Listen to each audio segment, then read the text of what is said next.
Last question.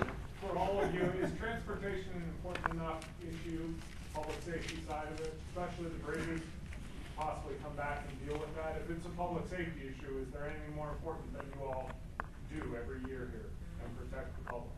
You mean before next January? Yes. Well, I think that without some different conversation, I think what we've said, Adam, is that because it's an election year, this became a very, very difficult conversation to have and really to get meaningful things done in a bipartisan way. I don't sense that that changes until after November, and then that's the new session. So I really do think 2009 is going to have to involve our deciding how we tackle transportation funding in a meaningful way. But you're comfortable enough with those 122 structurally deficient bridges to go home until January? Well, what I'm telling you is I have a concern, right, that the panel said that this is a safety issue, and they said as well that it's a congestion issue. And so we have those concerns, certainly. We're going to keep spending money on transportation. We fully funded Senate Bill 1. We'll do all we can to devote those dollars to the transportation needs of this state, but that the conversation doesn't change enough for us to come into special session. That's what I would say. And just add a couple things to pick up on where the governor left off. I think to say that we've done nothing on transportation funding is false. Here's a chart. I'll give you a copy if you want. It comes from our Office of Legislative Counsel. The bar on the left represents where transportation funding would have been between 2005 and 2010 if referendum C had failed.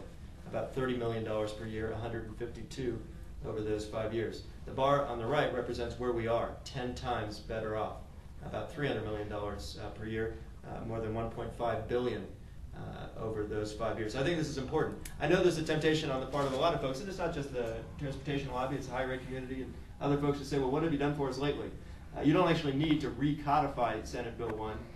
You just need to fund it, and we're doing that. And the ballot measure that Tim and other folks were asking about earlier, or maybe it was Ed, would continue to allow us to fund Senate Bill 1. In fact, we guarantee a provision in what will become that initiative that Senate Bill 1 is made whole before you can use the dollars over the 6% limit for education. So you can defend Senate Bill 1 and leave that box empty and declare victory, but you're really, I think, misleading folks. What matters is whether you've got the resources to repair your roads and bridges.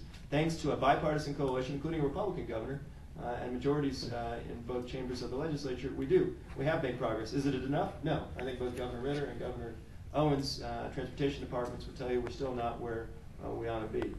And that means we're going to have a tough love conversation in this building. And by we, I don't mean me. But I will certainly encourage my successor to continue to work on this issue. There's only so many ways that you can fund the gap. The Tabor rebates are one of them. Fees, taxes are the others. I think it's important to recognize where we are, where we've been, and frankly, where we would be if the voters had not made this decision 3 years ago. Thank you.